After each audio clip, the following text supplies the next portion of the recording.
வணக்கம். அம்பேத்கரும் சூழலியலும் என்ற நாவலை பற்றி அதன் ஆசிரியரும் ஆழியார் நீர்வளத்துறை அசிஸ்டன்ட் எக்ஸிக்யூட்டிவ் இன்ஜினியருமான திருமதி கோ. லீலா அவர்களிடம் சாயத்திரை நாவலாசிரியர் திரு சுப்பிரமணி பாரதி அவர்கள் எடுத்த பேட்டி இதோ இப்பொழுது உங்களுக்காக. வணக்கம். கோ. லீலா அவர்கள் எழுதிய அம்பேத்கரும் சூழலிலும் அப்படிங்கிற புத்தகத்தை பற்றின சில கருத்துக்கள் பகிர்வுக்காக நாம் இங்கே இருக்கோம். கோ. லீலா அவர்கள் நம்முடைய இருக்கிறார்கள். இந்த நூல் சார்ந்த சில விஷயங்களை பற்றி கொள்ள நினைக்கிறேன். முதல்ல அம்பேத்கர்னா நமக்கு சாதி வேற்றுமை, தீண்டாமை, அப்புறம் வர்க்கம் சார்ந்த விஷயங்கள் இதுதான் பொது புத்திகள் அதிகமாக பேசுவாங்க. ஆனால் சூழலில் சார்ந்து அம்பேத்கருடைய உணர்வுகள், எண்ணங்கள் அப்படிங்கிறது ஒரு புது விஷயமா இருந்தது. அந்த விஷயத்தை எடுக்கணும்னு எப்படி உங்களுக்கு தோணுச்சு? வணக்கம். இந்த நூலை பற்றி நீங்கள் என்னோட கலந்தாய்வு செய்வதற்காக மிக்க நன்றி. இதில் அம்பேத்கர் அப்படிங்கிறவர் யாவருக்குமானவர் அப்படிங்கிறது என்னுடைய ஒரு தீவிரமான சிந்தனை. அதற்கு அடுத்ததாக நான் நீர்வளத்துறையில் பணியாற்றி கொண்டிருக்கின்ற காரணத்தினால, அதுவும் குறிப்பாக பரம்பிக்குளம் ஆழியார் திட்டம் அப்படிங்கிறது மல்டிபர்பஸ் மல்டி வேலி ப்ராஜெக்ட் என்று நாங்கள் சொல்லுவோம். அப்போ அந்த மல்டிபர்பஸ் மல்டி வேலி ப்ராஜெக்டை இந்தியாவிற்கு யார் முதலாக கொண்டு வந்தார்கள் அப்படிங்கிறத நம்ம ஆய்வு செய்யணும், அது என்னன்னு தெரிஞ்சுக்கணும் அப்படிங்கிற ஒரு நோக்கமும் இருந்தது. அதே போல் தொடர்ந்து நான் அம்பேத்கருடைய அனைத்து நூல்கள், அவருடைய உரைகள், எழுத்துக்கள் தொடர்ந்து படிக்கக்கூடிய ஒரு இதுவும் எனக்கு இருந்தது. ஸோ அப்போ ரெண்டையும் நான் படிச்சுட்டே வரும்பொழுது, அப்போ அம்பேத்கர் என்பவர் சாதிய தலைவராக மட்டுமல்லாமல் ஒரு சிறந்த மேதையாக அவர் இருக்கிறார். அப்போ அவர் எந்தெந்த இதிலெல்லாம் வேலை பார்த்துருக்காரு, என்னென்னலாம் படிச்சிருக்காருன்னு பார்க்கும்பொழுது தான் சென்ட்ரல் வாட்டர் கமிஷன் அதை நிறுவனவர் நம்மளுடைய டாக்டர் B.R. அம்பேத்கர் அவர்கள் அப்படிங்கிற செய்தி கிடைக்கும் பொழுது, அந்த வாட்டர் கமிஷனை இவங்க ஃபார்ம் பண்ணியிருந்தாங்கன்னா அதில் என்னென்ன செய்தி இருக்கிறார்கள் என்று பார்க்கும் பொழுது தான் தாமோதர் வேலி கார்ப்பரேஷன் முதலாக இந்தியாவில் இருக்கக்கூடிய மல்டி பர்பஸ் ப்ராஜெக்டை கொண்டு வராங்க.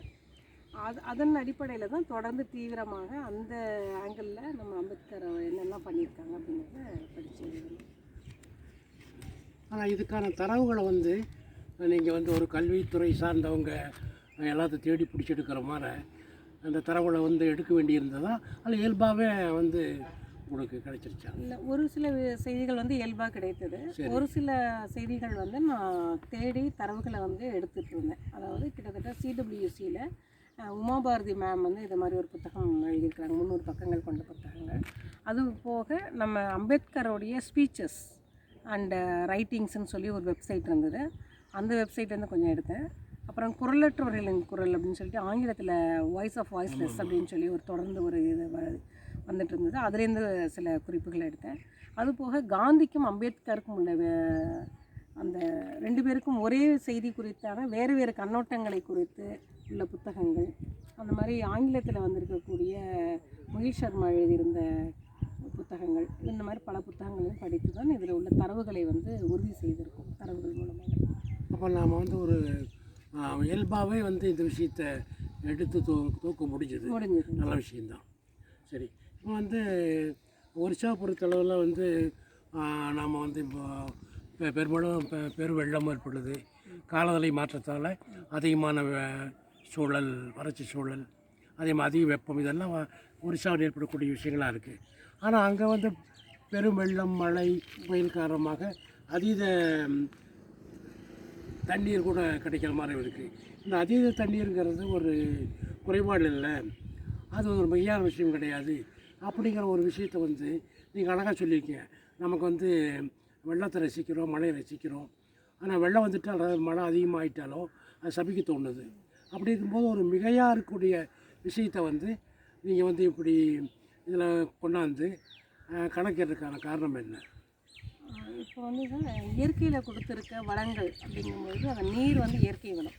மனிதனால் இந்த தண்ணீரை தயாரிக்க முடியாது அப்படிங்கும்பொழுது அது மிகையாகவோ குறைவாகவோ இருக்குதுங்கிறது அந்த இடத்தை பொறுத்து ஆகுது. நமக்கு அந்த இடத்துல எவ்வளோ கிடைக்குதுங்கிறத பொறுத்து அது மிகையாக குறைவான்னு சொல்கிறோம்.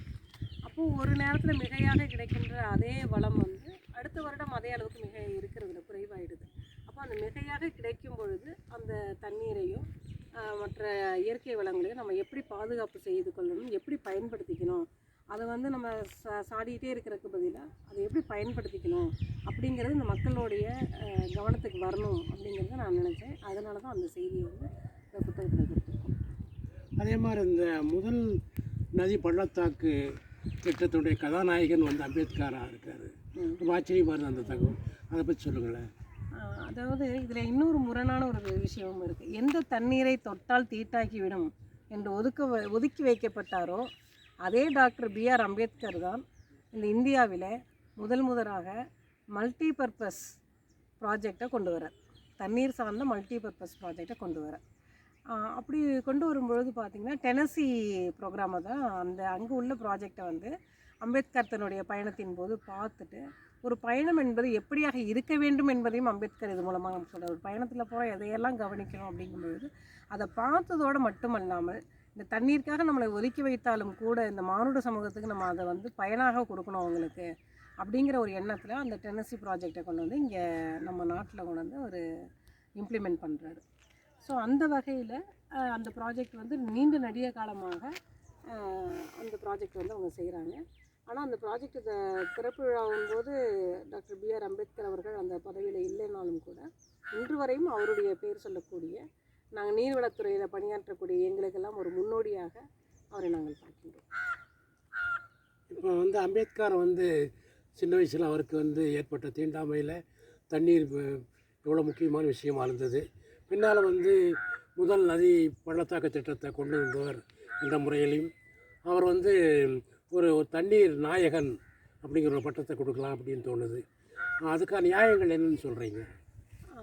அதாவது சார், மகத் சத்தியாகிரகான்னு ஒன்று நடத்தியிருக்கார். நம்ம சத்தியாகிரகம்னாலே உப்பு சத்தியாகிரகம் பற்றி தான் நம்ம எல்லாருக்குமே தெரியும். ஒரு தண்ணீருக்காக முதலாக ஒரு சத்தியாகிரகம் நடத்தியிருக்கக்கூடிய ஒரு மாபெரும் தலைவராக, ஒரு மானுடத்தின் மீது அன்பு கொண்ட ஒரு மனிதராக டாக்டர் பிஆர் அம்பேத்கர் அவர்கள் இருந்திருக்கிறார். அதாவது தான் மட்டும் முன்னேறினா பத்தாது, தன்னுடைய மக்களுக்கும் எல்லாருக்கும் வந்து அந்த இயற்கை வளம் என்பது சமமாக கிடைக்க வேண்டும் என்பதற்காக மார்ச் 20 மகத் சத்தியாகிரகம் நடத்தியிருக்கிறார்.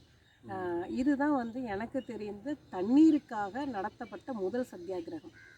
அதைத் தொடர்ந்து பல்வேறு வகையில் அவரை வந்து அவமானப்பட்டு இந்த தண்ணீரை கிடைக்காமல் பள்ளிக்கூடத்தில், கல்லூரியில், அவர் பணியாற்றிய இடங்களிலெல்லாம் பல்வேறு துன்பங்களை அனுபவித்திருந்தாலும் கூட அந்த இயற்கை வளத்தை திரும்ப அந்த மக்களுக்காக பயன்படுத்தணும் அப்படிங்கிற ஒரு நல்ல எண்ணத்தில் இதை கொண்டு வந்து கொடுக்கும் பொழுது இன்று அதே எந்த தண்ணீரை தொடக்கூடாது என்று சொன்னார்களோ அந்த தண்ணீரையே இந்த மக்களுக்கெல்லாம் பரிசாக கொடுக்கக்கூடிய மாபெரும் தலைவராக இருக்கிறதுனால அவர் வந்து நீர் நாயகன் அல்லது தண்ணீர் நாயகன் என்று சொல்லப்படுவதற்கு முழு நியாயமும் இருக்குது என்று நான் நினைக்கிறேன்.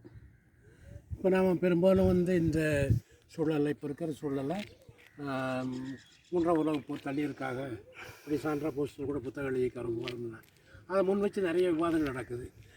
3ஆம் உலகப் போர் தண்ணீருக்காக அப்படி சொல்லி. ஆனால் அது இந்த புத்தகத்தில் இருக்கிற ஒரு செய்தி வந்து வாட்டர் ஃபார் பீஸ் அப்படிங்கிற ஒரு செய்தி வந்து நான் இதிலேருந்து எடுத்துக்கிறேன். அதை பற்றி சில விவரங்கள் சொல்லுங்களேன்.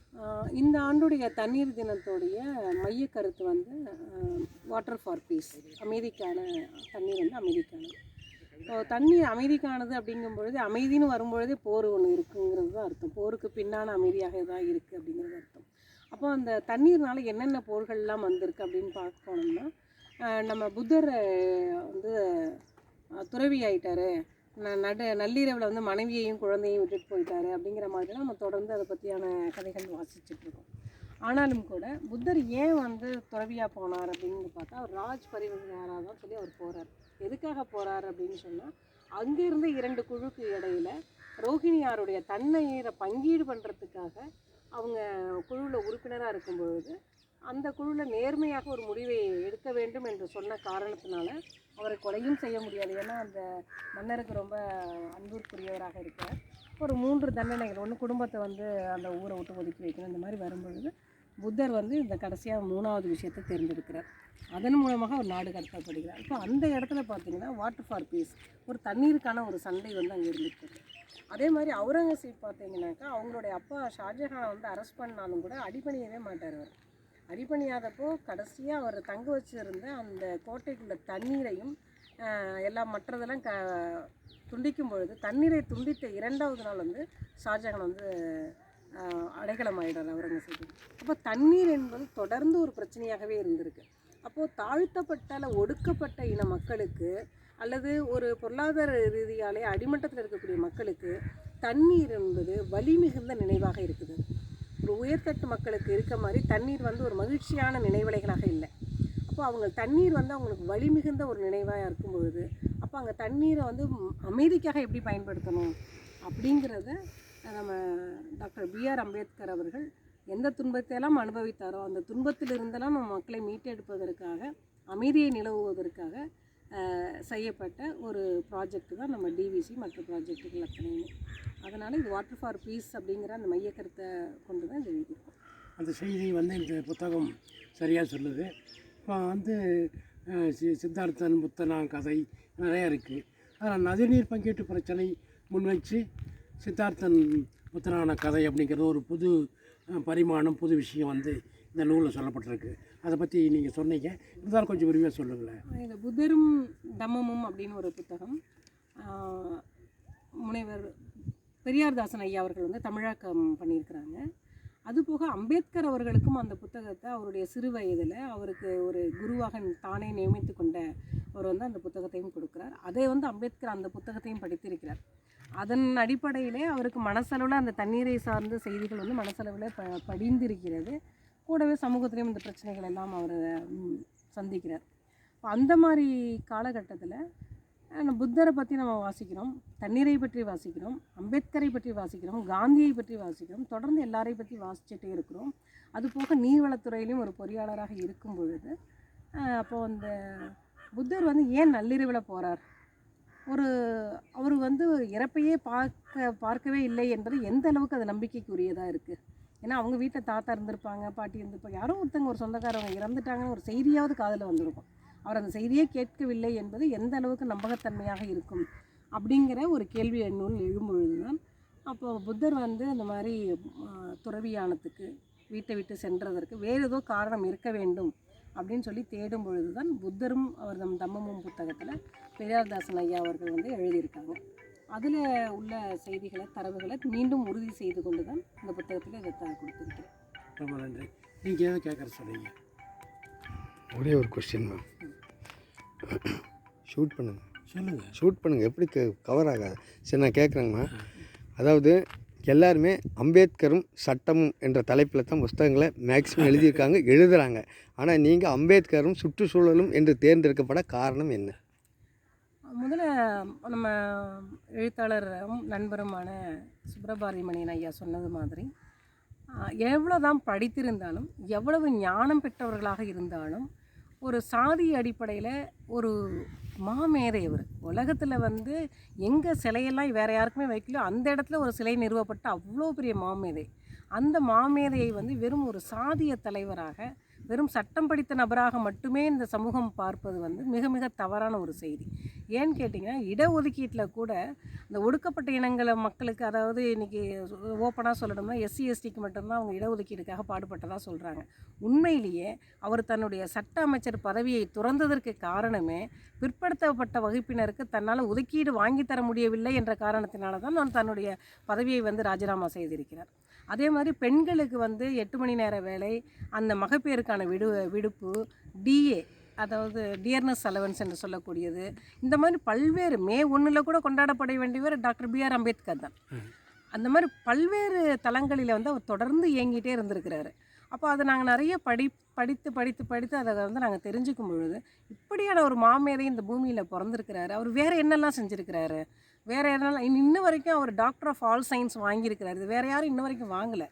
அப்படியான ஒரு மாமனிதர் அப்புறம் வேறு என்னெல்லாம் பண்ணியிருப்பார். சயின்ஸ் அப்படிங்கும்பொழுது என்வாயன்மெண்ட்டும் அதுக்குள்ளே வருதே அப்படின்ற ஒரு தேடல். அது போக நாங்கள் நீர்வளத்துறையில் இருக்கிற காரணத்தினால, அம்பேத்கர் மீதான பெரிய மரியாதையும் இருந்த காரணத்தினால அவங்க இதுக்கு என்ன பண்ணியிருக்கிறாங்க அப்படின்னு ஒரு தேடல் இருந்தது.